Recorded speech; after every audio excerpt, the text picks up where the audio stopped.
ROCCAT that may still have an edge. Yeah, they really do consistently get that praise for just being this team that you cannot underestimate.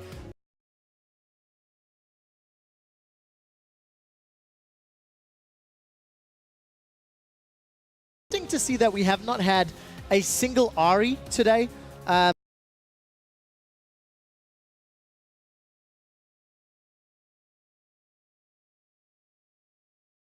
Just getting him away from those assassin picks, but LeBlanc and Ari still up and available. That's very true. On the other side, ROCCAT are targeting on a very different Kenny off the board now. So I want to see what their plan is in what they... In the EU LCS is let the OPs through, because all three of our picks and bans thus far have had targeted bans at specific players. Kasing, in the 4 games he's played, has only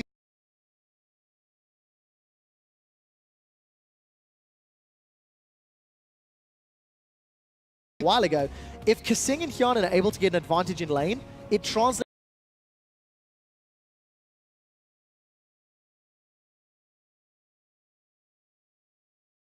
another comfortable champion, but we know he can play a few. Leona's still up, Nami's still up, Janna, more importantly, still up. And I think overall for Woolite, it seems like they've done so much better when they've been on these mid-game.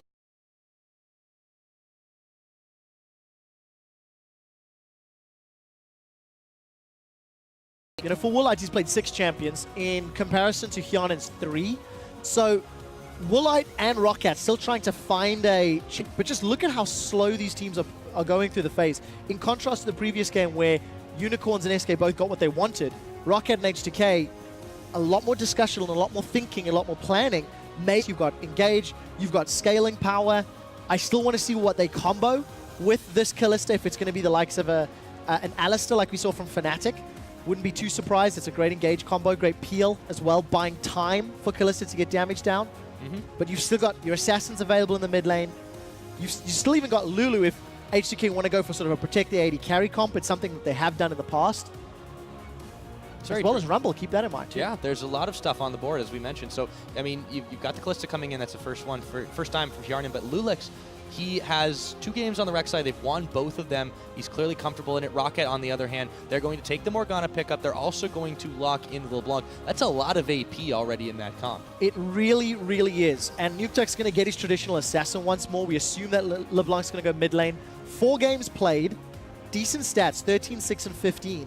But questionable performances between the games. Only 1 win out of that too. We've seen ROCCAT try camp for him in the early weeks of the split. It didn't work out. We've also seen Nukeduck have better games as the week has gone on. But as it stands, it's just a lot of find a target, blow him up. You know, Frozen Tomb or Dark Binding, Distortion, Mimic Chains, etc. They just want to get somebody off the board instantly. And all of those options are going to be terrifying for a Kalista. If there's not enough protection for H2K, there's even more opportunities for ROCCAT to blow Kalista up, much like Giants tried to do earlier today, but failed. And, you know, I like what they're doing. In light of what you're just saying, too, they're not only taking a tank here in the form of Maokai, but they have the disengage from Janna. You mentioned what was Kasing going to play, that his 2 supports so far have been off the board. It is going to be the Janna. This is going to be such a mobile bot lane that it's going to be really hard for ROCCAT to get that catch. But if they do, that's their win condition. On the condition that Hjarnan can auto-attack. There's not a lot of mobility in Kalista unless she is attacking in team fights. She gets a hop after every jump, yes, sure. But she doesn't necessarily have the greatest built-in escape, like in Ezreal, like a Tristana, like a Graves even. You know, those dashes, they are very reliant on positioning and timing. What I do like about the matchup, though, thus far, H2K have got their front line, they've got disengage from Janna, they've got an aggressive jungler in Rek'Sai. They just need to take a mid lane champion to round this out. If they want to go full protect the carry, you can go Orianna, you can go Lulu. I almost prefer Orianna for the team fight power that it can give. On ROCCAT's side, they're going to go with what has typically been that hyper-carrying Tristana. It's picked up for Woolite. It's one of the many champions he did play. He played it twice. They've not had success on it. We'll see if that changes here. They also get the Jarvan. So scaling again, new Tristana. We'll see how it works out, if they can put towers down. But again, disengage, you've got good power for ROCCAT. It's going to be all about finding that one target. I want to know what H2K decide to round out their team composition, because of the fact that they've got this strong front line, they've got disengage, and they're putting a lot of pressure, a lot of faith in Tianan, who has been enabled. Tianan has shown much improved stats since Kasing has joined. The key is there enough protection to get away from Lissandra, to get away from LeBlanc? And it is going to be the Ahri lock-in. So we do get your traditional assassins for both Ryu and Nukeduck. They're just going to go head-to-head. And for H2K, mobility from your damage dealers. They want Ahri and Kalista dashing and diving around. Fnatic did it earlier with a Kassadin Kalista. And it'll be a similar kind of concept that they want to pull off. Yeah, this is going to be an explosive game for sure.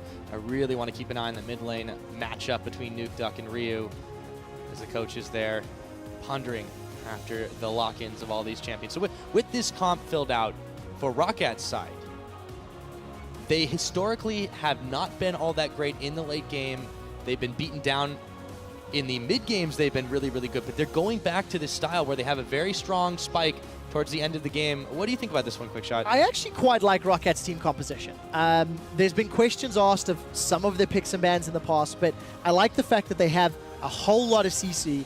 They do have disengage power with Morgana, with Tristana, so they have the option to get rid of anybody that jumps onto them if Maokai and Rek'Sai decide to do that. So I think all of the tools are there for ROCCAT. The key is going to be this laning phase for ROCCAT to get ahead, because if they do, the only 2 damage threats from the side of H2K can actually catch them off guard, because of the fact that H2K are, again, banking on this duo sort of protection of mid plus 80 carry. All right, it's time for you guys to chime in after you've heard us and what we had to say. Go ahead and tweet at LOL Esports with the hashtag ROCWin or H2K win and let us know who you think came out on top. The crowd is ready. We heard them hyping up even in the delay, but here we are on to the field. ROCCAT versus H2K. Yeah, and something that's also interesting to point out, Europe is about 2 weeks off of the Kalista hype. North America was running Kalista about 2 weeks ago.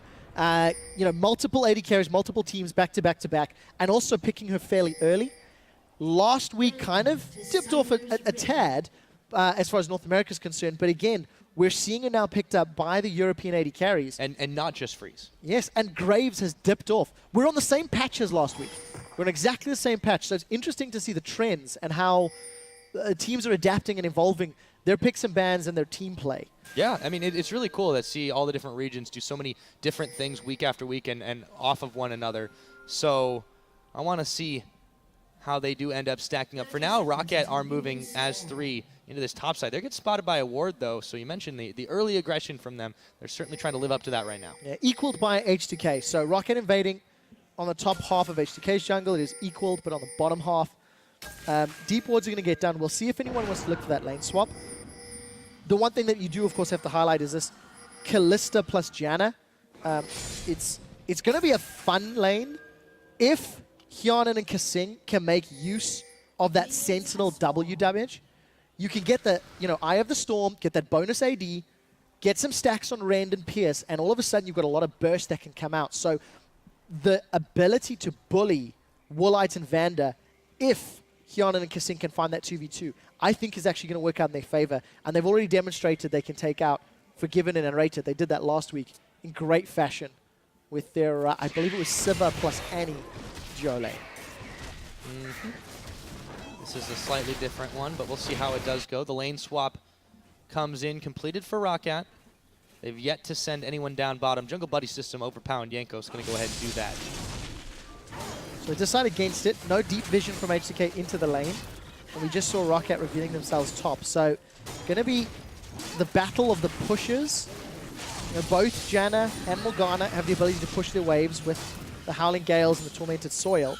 But we need to see if Woolite and Hyanan want to get the damage down onto the towers and see if they want to push them out quickly or not. Yeah, I like this for ROCCAT's landing phase especially, at least in the bottom lane, which has now become the top lane for them. Just because Tristana has such a typically rough start to it. Both supports very pokey, but up against the Kalista, it could be really, really rough. And Woolite has been wanting to have a much more laid-back lane. Yeah, and if ROCCAT ever get to a tower, with the Jarvan attack speed increase, with the changed explosive charge from Tristana and the fact that she's got a rapid fire, towers are going to go down so quickly. But what you did notice is ROCCAT stole a whole lot of Lulex's jungle from the top half of the map. It does look like it's being replied as Odawamne and Lulex are holding hands. They're using that Sentinel vision to know that the buff hasn't been taken, so this is a relatively safe trade. And both teams have just said, look, we know you've got the numbers advantage on your respective half of the map. We won't go where you are, you don't come where we are, and we'll see who comes out ahead. Because again, extensive buddy system, different to what we've seen from the 2 previous games. Yeah, a non-aggression pack coming in here. It's a gentleman's start, really quick shot. And we have seen this in the past when the lane swap comes in, that both teams really just say, okay, well, now the jungle control is split rather than horizontally, but vertically. Oh, very early dragon start, by the way, for H2K here. Lulax just says, let's go. And not too unsurprising, considering the way this early jungle swap or this lane swap has played out. H2K actually have impressed me with their early game decision making. About 3 weeks ago, they also did a buddy system start, which led to Oduwamne and Lulax doing a 4.5-minute tower dive in the bottom lane against, I can't remember who exactly, but it was something that was very smart to see, that they took advantage of the scenario, they read where their opponents were, and a 4-minute dragon. It's not worth a whole lot right now, but it will scale, and it's going to give H2K control of that pit. Well, to talk about the objective control that H2K's had, I mean, last week it was just absolutely phenomenal. They got 9 out of 10 dragons in their 2 games. They got all the barons. There's only 2, admittedly, but that's still controlling that one. They got almost every tower that they possibly could get. They really have been on top of the objective control, and no vision there. I mean, why would there be? It's 3 minutes into the game. Okay, they go ahead and take it. They grab the first dragon at about 4 minutes in. Yeah, even more important than the vision was just the fact that H2K, it was so safe. They knew that nobody was there. It had led from an invade with Oduwamne and Lulax moving into the jungle. But what H2K have done with their leads in the past is just accelerated the game and ended up picking up relatively convincing wins. You know, they did it against SK, they did it against Elements, which we've already mentioned. So for H2K, it's not a lane victory, but it is a map victory, and we'll need to see how they get their control. Neither AD carry went for a fast push. Neither AD carry looked for the early gold. So we could be settling in for a slightly extended laning phase, Pyro. I think we might be doing that quick shot. Also worth noting, too, during that Dragon, Hjarnan stayed in lane the entire time. They didn't actually need him as a result. He's been able to just farm away quite safely. He's actually a little bit ahead of Woolite, not by much. Oduwamne getting chased out, actually gets hit with the Dark Binding. Still a pretty tanky tree as early as this is, however. Yeah, very interestingly, up until this point, Woolite had not scaled his explosive shots at all, had put 1 point to Q and W, and I think only just recently put those skill points in. But there's your public vote, Pyro. Yeah, pretty close, actually. ROCCAT winning that one just by a hair. H2K, still something to prove. Oh, Lulax is moving on up. So this is the first time that H2K have made a move into the area of the map that their opponents have control over. Support from Kasing in the top lane. They've left Hjarnan to solo farm. And Lulax with that tremor sense, getting a reading on his opponent Jankos. So he knows where he is. He can try to put a challenge down. It kind of looked more like a counter gank position. It didn't look like he was trying to set something up. It's very difficult to gank a Black Shield rocket jump lane. It's very true. A lot of wards littering around, so easy to spot out. And even if they'd gotten the jump, there are those escapes available. So, well, Oduwamne and Kasing.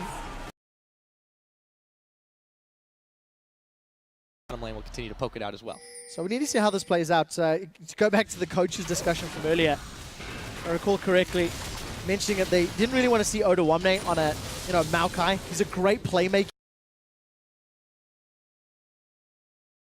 Composition will work well with this Maokai. We'll see what sort of impact he can have. This one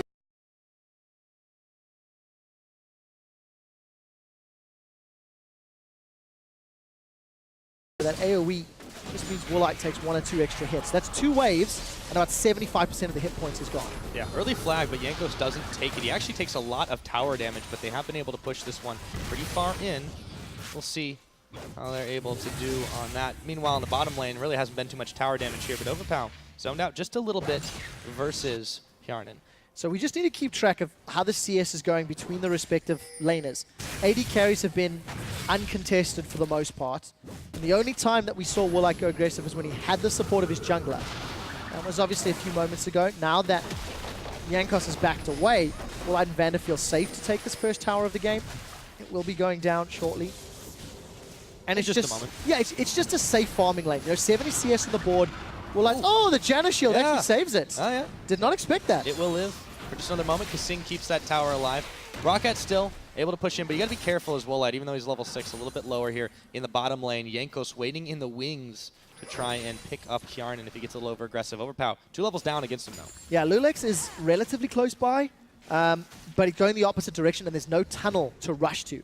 So one of the things that I like seeing about on Rek'Sai's, especially in these lane swaps, is defensive tunnels as close to your lanes as possible. If Lulex had put a tunnel near the bottom outer turret, he could have the opportunity to react. He's most likely going to get 6 off this next buff, so we'll see where he decides to go. Jankos is still waiting in that bottom lane.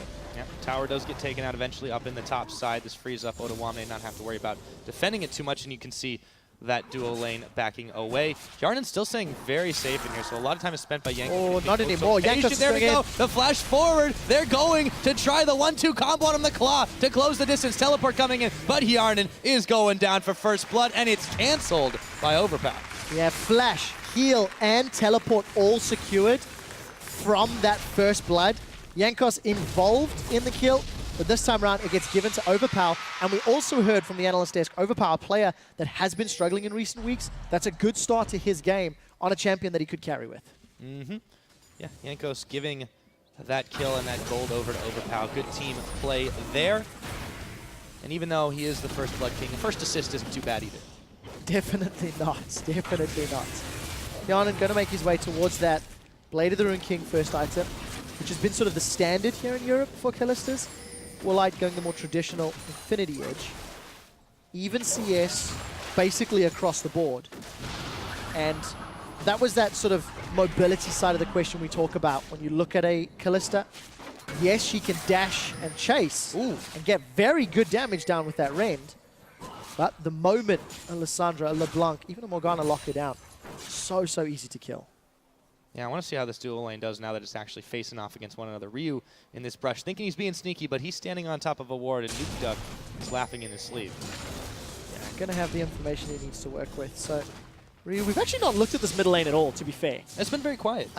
Focusing more on the swaps. And Nuke Duck and Ryu, even on CS, you've got a slightly more defensive start from Ryu with the MR. Nuke Duck got the makings of a DFG, albeit it's not in the game.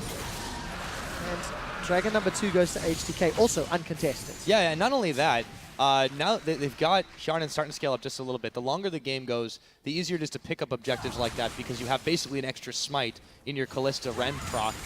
It's going to be difficult for ROCCAT to contest these. They're 2 dragons to none right now. H2K continuing to control. Yeah, I think that's a very good point. Despite the fact that H2K are a tower down, their ticking time bomb has got a much shorter fuse, and that's a great charm. Yep, Nuke Duck is going, however, to deal more damage to Ryu than he got out against him, so I'll force the back away for just a moment. Very even on CS in that mid lane. That's the first real action we've seen, too. Overpow is actually moving down in here. So if anybody has watched the games from earlier in the day, Fnatic were in a similar position against Giants, fell a little bit behind early, and it was their team fighting and positioning on their Callista AD carry that helped them win Dragon fights from about the 22nd minute onwards. Or a little bit earlier, in fact. ROCCAT are going to need to do what Giants could not. ROCCAT needs to use Nuke Duck to go around in from the side lane, maybe even a Jankos to get a Cataclysm down. And if you can get Hjarnan just to be in a little bit of an unopportune position, that's when they can get all of that assassination from LeBlanc from Lissandra. Because you've seen how hard a Callista can carry already. Yeah. Is definitely scary if they let that one get rolling. Overpower just keeps hanging around in this side, ringing around that river brush. Bot lane still relatively quiet. Will likely take some damage early on, but he's been playing safer since then. H2K actually trying to assert some dominance over by this Baron side. Gonna force Overpower back. Yeah, and really defensive tunnels from Lulex. Look how deep his tunnel network is on his side of the jungle. For Lulex and Rek'Sai, this is the 3rd time he's played the champion, and his kill participation is quite low. It's only 55% of his team's total kills when he's been on this particular champ. And one of the things that successful Rek'Sais do, especially European Rek'Sais that get kills early and get involved, is have the balance between aggressive tunnel positions as well as lanes that they can gank for. We'll see if this tower dive works out, because Odoamne's got a point-and-click route. Yes, he does. He's going to use it right there. Overpow taken down to half his HP, throws down the tomb on himself. And Odoamne's perfectly fine to tank that tower shot up, gets out, and they take down Overpow. Very, very well played. They landed everything they needed to. Helps when it's point-and-click. And even with the Frozen Tomb, Overpow gets shut down. So smart play, I think, from H2K. The only thing is it doesn't equate into objectives. Yes, they got a kill, but they're still down on gold. They didn't stick around to push the wave in. The minions had sort of reset. And the fact Oduwamne was dropped so low, it was going to be a bit risky. So, well played. Good coordination. And the kill was picked up by Lulex as well. So that's a good start to help get this Rek'Sai into a slightly stronger position. Yeah, Lulex himself going to start pushing on this top, but Opao is coming back. He's going to back away, actually, after all of that. Down in the bottom lane, it's just been pretty much a bit of a CS fest as well. It looks to catch back up and close that gap. Small one as though it is with Yarnan. Yeah, and you know, if you look at the itemization here for Oduwamne, just to go back to this top lane, he's actually got the makings of a Righteous Glory. So not going to go for that Rod of Ages, not going to go for the slightly beefier, slightly more damage-dealing route. Going to go almost full tank. And it's just going to, again, play into the team comp that H2K want. They want Rek'Sai, Janna, Maokai to run interference, to be on that front line. And while the three of them are causing chaos and confusion and disruption, it allows Hyanan and Ryu to pick themselves up a bunch of kills. With Hyanan picking up 3 attack speed daggers, I can only assume he's going to go Blade of the Rune King into the Hurricane. Not going to go for the BT, which we saw out of Steelback earlier. Yeah, it's a bit of a discount order before he gets into that build, so a little bit of cheap attack speed for the time being. Dragon, about 2 minutes on the clock. They set up with the Skull Crab Shrine, and Lulex clearing away the vision as well. So really trying to make sure that they are denying ROCCAT every chance they get. Woolite, oh, he's got a lot of spears in him. He's going to jump away, not before getting rended. Rended, is that a word? It is now. Okay. I like that word. Awesome. We're going to throw that in Webster's, but Oduwamne, he's not going to get to stick around for just a moment.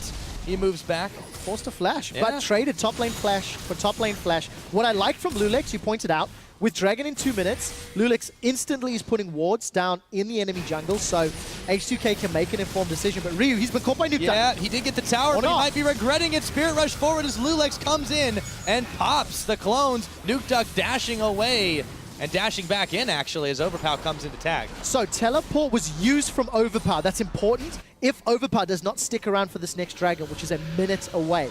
We see multiple champions backing. Ari's backing, LeBlanc is backing, Tristana as well. So we need to see which items get picked up in preparation for the next fight. It's 16 minutes and a potential 3rd Dragon on the way. If H2K wanted to go for the 5-Dragon victory, they're very, very close already, and Oduwamne, he might get chopped down. Well, yeah, you mentioned going, well, okay, I'll talk about my point in just a minute, because Oduwamne could be in some serious trouble. Going to Twisted Advance onto Overpower, trying to make his great escape, but there are just too many members of ROCCAT here, and Jankos is going to get himself a kill. 30 seconds on the Dragon right now. Oduwamne is going to come up right before. Might have to use his teleport if they want to contest, though. Luckily, he has teleport. His opposite number, Overpower, does not, and you can see Overpower backing, so he's going to need to quickly make his way down. Oduwamne does have that Righteous Glory completed, so he's going to be able to give his team even more mobility and even more kiting in these team fights. But all of the vision that H2K had set up has been denied, has been taken out. There's some tunnels. Big range Dark Binding, but Nuke Duck coming in after the fact, and there's a teleport now. Oduwamne is going to spend it. They're going to look to chase down Nuke Duck. He's got no tower to fall back to, and they're just going to try to pop both of them. They're going to get one, get two. That's taken down Nuke Duck. Oduwamne getting the credit. Lulex now in some trouble as he got the Frozen Tomb on Woolite, trying to stay alive. He's going to manage it, but Vander is now in some trouble himself. A jungler from mid lane traded. They didn't even have the Dragon in their sights, but now they do. Yeah, they didn't have Dragon, but they didn't even have their AD carry. H2K managed to win that team fight off a great teleport and punishing ROCCAT for, trying to chase the Dark Binding. With Rend, it's Rend versus Smite. We need to see if Jankos decides to commit. He's got no flash to get out, and he does decide to back. There we go. There was so many spears sticking inside of that Dragon. Doesn't have the same thick scales that Smog does, apparently. No, not the Rift Dragon. There's only one weak spot in Smog. That's all it needed, apparently. I'll take your word for it. Going back to this game, H2K, 3 dragons now. Let's see how this whole thing unfolded. Well, we need to see. We're watching the Void Rush. This was a tunnel that had actually been placed earlier and had not been cleaned out. And it's quite smart. You notice how an aggressive tunnel from Lulex all of a sudden allows him to get behind. And yes, ROCCAT managed to kill Lulex, but they focused him so much, it allowed Ryu and Oduwamne to keep pushing down. Again, that was a team fight that H2K took without their AD carry, and they managed to burst Woolite so low he had to back off. But well played, and that tunnel's now been cleared out, ROCCAT realizing their mistake. Exactly. So while they didn't get the kill, and obviously a little disappointing when you can't quite finish the job, they did enough to zone him out. They've got the 3 dragons start. So unlike our earlier game where it started with 2 dragons for Giants and then completely turned around by Fnatic, it's 3 dragons to 0 still here. H2K also a slight gold lead, 2 towers to 1. However, ROCCAT have built a comp for the later game. They have, and I actually think H2K scaled pretty well on their side too, but the risk is always going to be the flanks. I think with the buster shots from Tristana plus the black shield from Morgana, there's actually a few more tools available to ROCCAT to find the fight that they want, to find the engage that will allow them to jump onto Hyanin. But for the time being, ROCCAT have not managed to find that.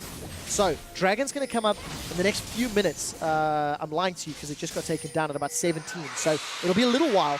But around the Dragon Pit is going to be ROCCAT's safest bet. If they can keep H2K in a smaller pit, have Nukeduck flank from one side, overpower from another, and time their engage correctly, that can be how they punish the low damage threat from H2K.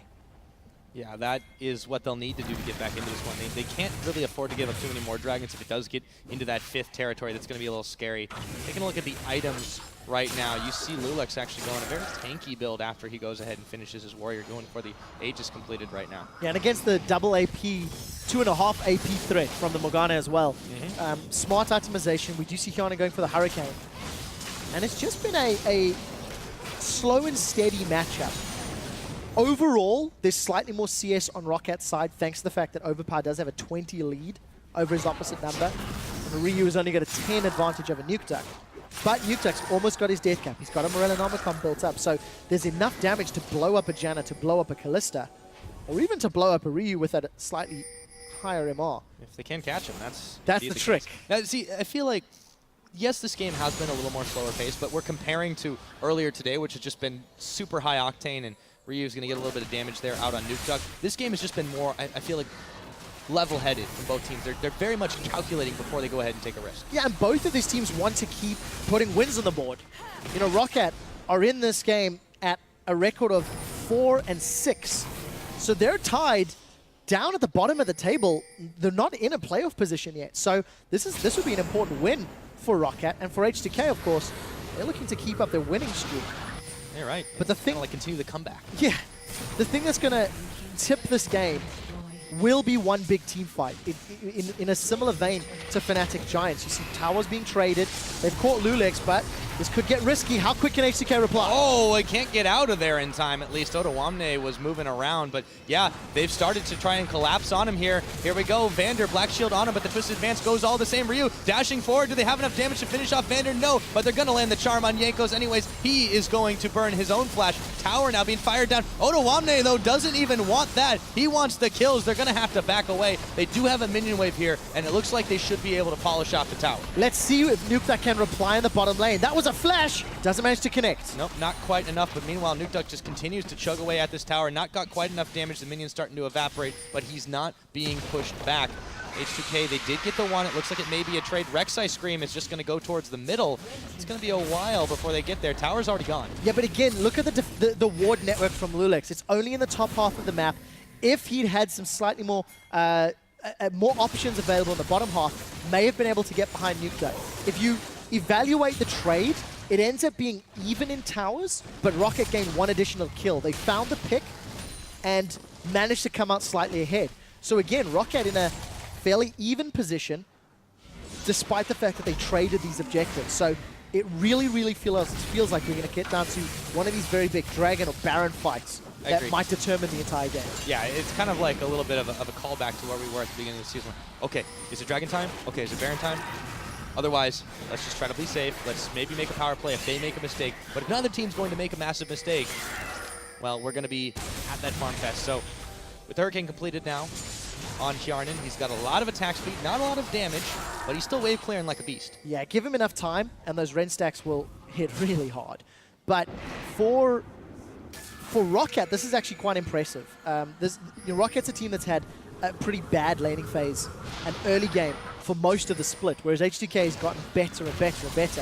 H2K single-handedly won games in a single lane in the last couple. So for ROCCAT to go even, despite being down dragons, they're not in a terrible position. And look at their placement on the map. ROCCAT are not willing to give up this next dragon uncontested. They're not even willing to let H2K is not even willing to let ROCCAT see this dragon. They want to keep denying that vision. It's going to be started up again, but ROCCAT are here, and they are ready to take the fight. It's going pretty low. They're going to actually turn on to Jankos, who's going to go in, tries to get it down, but the Rend procs, they've got him juke. Lulex, though, a little bit low on this one. Who's going to go down first? It looks like it's going to be Jankos, shortly followed by Overpow. H2K, Kasing, going to get pulled in. They're going to send him out onto Woolite. Otawamne was already there, but he's taken down Kasing. It is a 2-for-1 trade, but H2K have their 4th dragon to none for ROCCAT. Yeah, and Hyanan just went untouched that entire fight. ROCCAT were not able to get the damage down onto him. Lobbing a Janna into the opponent team is nowhere near as effective as lobbing an Alistar. So Woolite was able to escape thanks to the reset. Yeah, thanks to the reset on his rocket jump. Take a look at the damage dealers here. Yes, Lulex gets burst out by Nukeduck, but Lulex is not the integral member of the team fight. Nukeduck needs to jump on either Hyanan or Ryu. Ryu and Hyanan still have 100% hit points by the time ROCCAT decides to peel away. And this is where Otawamne plus Kasing jump in, but that's just basically destroyed from Woolite. I think got served up a kill there. Yeah, decent attempt from ROCCAT, but just not the right people to get the damage on. So H2K, 1 dragon away at 23 minutes. We could see an aspect before 30 minutes on the clock, Pyra. It's very, very possible. ROCCAT, they're not too far down in gold, and they're even on the towers, but they just haven't been controlling the Dragon Pit very well. And H2K been fighting better in the pinch. And for a team, you know, they want to scale up in the later game. Well, previously it seemed like you beat ROCCAT in the late game. At this point, H2K is saying, no, we can beat them in the mid.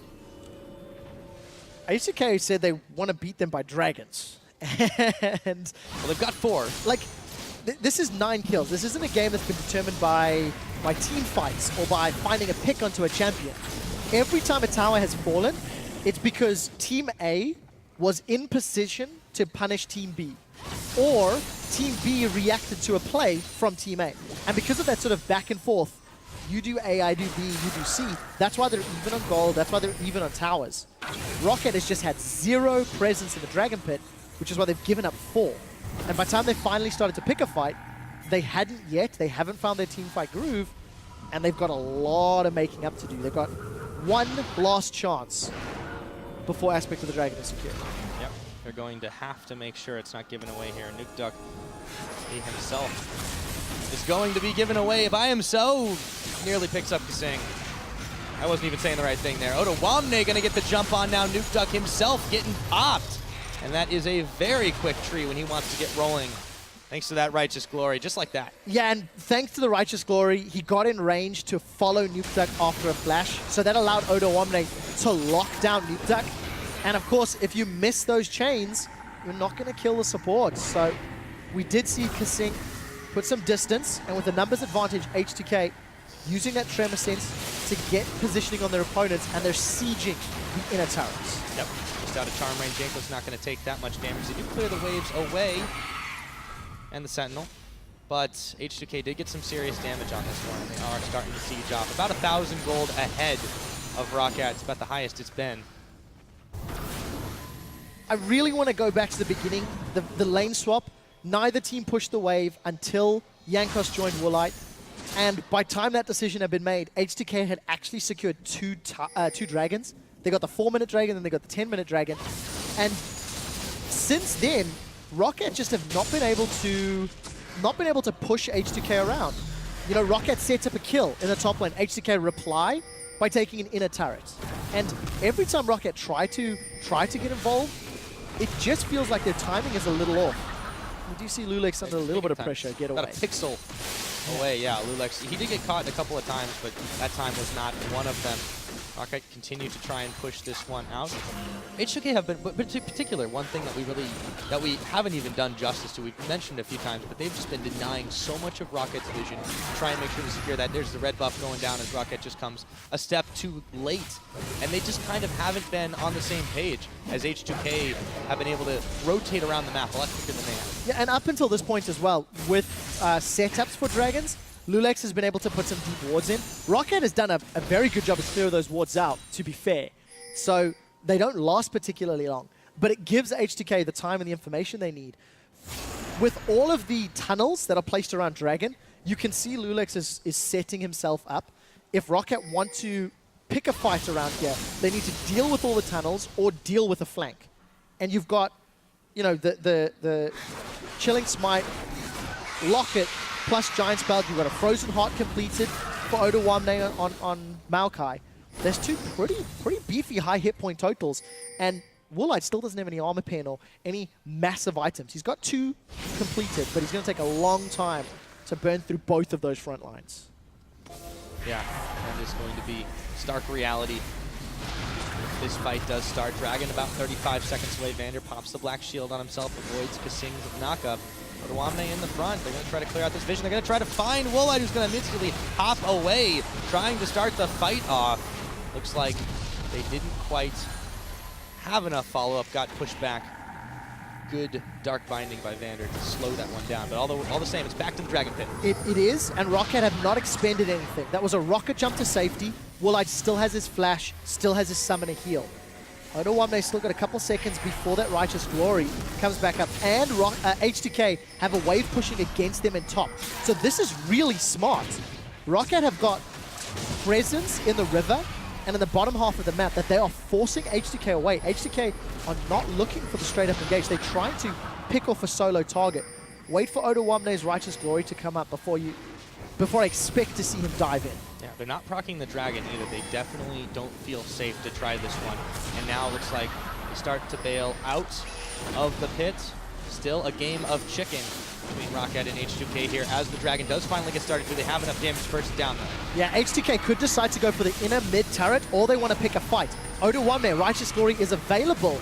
And look at ROCCAT, they're just keeping the Dragon tagged. Oh, they're stacking up. Who's going to get it though? It looks like it's going to go over Dragon number 5 to H2K as Lulex gets the smite down, and they immediately take out Jankos. ROCCAT in full retreat. There are minions pushing on that tower, but they're not worried about it right now. They are looking for these kills. Ryu dashing in and able to get a bit of a tag here. Vander isolated, and that is going to be him going down. It's going to go over to Ryu. 2 for none. Dragon number 5. Yeah, never gonna. I think it's risky to try go for a smite fight against a rend plus smite on the side of H2K. H2K grab the 5th dragon and really just run down ROCCAT one by one. They didn't necessarily need a phenomenal engage or to find a phenomenal pick. They just take advantage, comboing rend plus smite.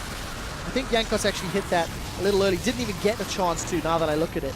Yeah. And ROCCAT were in full retreat. The moment that Dragon was secured, the rest of the team was peeling away. Overpower wasn't in position. Nukeduck and Woolite were backing away. And Jankos was the sacrificial jungler. Admittedly, they didn't give up as much as they could have. They didn't lose a massive. Yes, they just got a couple of them picked off, but you know, playing so safe can only get you so far. Peeling off the Baron right now. Overpow coming up with a pick onto Ryu. Nukeduck also down in this one. However, the Baron is going to get picked up by H2K, and they're going to clean up everyone but Vander taken off the board for the price of 1 Fox. 13 minutes on the clock, and H2K have got 5 dragons and a Baron. You can see how disappointed Overpower Jankos look in your player cams at the moment. H2K have got every single tool they need to finish this game out, and they didn't take risks. They didn't put themselves in a bad position. They played it safe. Yes, we see Ryu getting blown up, but just look how quickly the members of ROCCAT die in return, especially with all of the damage mitigation Odawamne's putting out. It's just great play. It's really good play from H2K. It really is. You saw in the bottom that they were able to grab that inhibitor in the middle, so H2K just methodically pushing in ROCCAT. They've got a pretty solid gold lead here, about 8,000 ahead. That 5 dragons to 0 the Baron, 6 towers to 4. I mean, these guys really are the objective kings, and they're proving it once again. Yeah, I mean, H2K, they've not chased kills, they've not chased team fights. They said, we've got an early couple of dragons, let's just play for 5 dragons, and that's exactly what they've done. Kind of reminds you of SK, doesn't it? In some ways. You know, H2K played the lanes, I think, a little better, because when you look at H2K, you could argue, Lulex's tunnels, you could argue some of the side lanes, but that's not been the focus. H2K have said, ROCCAT on pushing our towers, ROCCAT on pushing the map, we don't need to worry about it because we can just wait for the dragons. One thing to note, H2K are most likely going to close this game out. They will own the head-to-head versus ROCCAT 2-0. Yeah. If they can do just that. They have all the tools, as you mentioned. It's still a pretty solid lead for them. ROCCAT, there's some life in him yet, but they certainly have to fight it out and be much more proactive than we have seen. I mean, this is a team that we mentioned should look pretty good going into the late game, but at this rate, they're not going to make it there. And the game is very interesting because ROCCAT have not made mistakes. They've just not gone in. They are now, though. Yeah, they're certainly going to try, but is it too little, too late? Overpower goes in, throws down the Zanya's Hourglass. Odo Wamne tanking up so much, and there is H2K turning on the gas. Hjarnan coming up with a double. Could he get more? He's going to tag in. Ryu gets one more pickup onto Woolite. 3 kills for none. Inhibitor is going down here. 33 minutes into the game. H2K looking to close this one out. They're going to close this out, Pyro. They're on the Nexus turrets. Yep, and they're looking for even more kills. No thank you, says Nukeduck, who just hides in the safety of his fountain, but it won't save the game. Nexus turrets falling. The Nexus itself, desperate attempt, will not happen as ROCCAT goes down. H2K come up with another victory.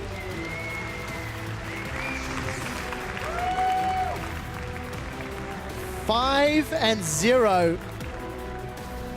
H2K undefeated with Kasing. The roster swap from 3 weeks ago is working out. And this is such a weird game because I don't feel that ROCCAT made mistakes in individual play. I feel that their shot calling is what let them down. I don't feel like they pushed the map. I don't feel they pushed dragons. And this is a non-conventional game because it was so even for so long. It was only the dragons, that was it. But you can't give a team 5 dragons and expect to still win. I agree, and this has been ROCCAT's problem for a while, is that they can last a while, they can stall, but they're just not proactive in those calls. And H2K took full advantage of that. You can see that, big smiles on their faces. And yes, since Kasing, undefeated, well played, but ROCCAT have a lot to think about. Yeah, you contrast this game to last week. ROCCAT were able to punish elements. I mean, those are very serious faces from the guys, but it was a one-sided game from the Dragon control, and that was it. Everything else was even. Yeah, even CS. Even 31 minutes. No, there were even kills up until those last couple of fights. And just to contrast that game versus last week against Elements, Kevin made some poor calls on the map, and ROCCAT punished it. They dove him, they pushed him, they played the map, and they forced objectives. Today they were like, okay, we'll wait till the dragon fight, we'll win a dragon fight, and then we'll be back in the game. They didn't win that fight, and then it was like, well, we don't really have anything else now. Yeah, and this is, of course, against a team that's going to push you in and pressure you for those objectives, deny so much vision, as opposed to what Elements has been showing us so far. So, yeah, against this team that is much more proactive, against a team that has that shot calling that says, okay, we can go in, but it's going to be for the purpose of pushing them off. We don't really want to take a dedicated fight unless they get too far forward. ROCCAT played it safe, and they just got edged out. There really wasn't anything else to say about it. And for the second time today, Kalista was given time to scale. You know, we talk about top lane Aurelias, we talk about top lane champions being camped or being put into a position where you can delay the item spikes. You know, against Aurelia, you want to stop the Trinity Force. Against Kassadin, you want to delay the Rod of Ages, etc., etc. Against Kalista, she has a relatively weak laning phase against certain matchups, and there's just been no pressure. There was absolutely no threat on Hjarnan. He went 3-1-7. He had 50 CS more than Woolite. Woolite was touted as the summer split rookie of the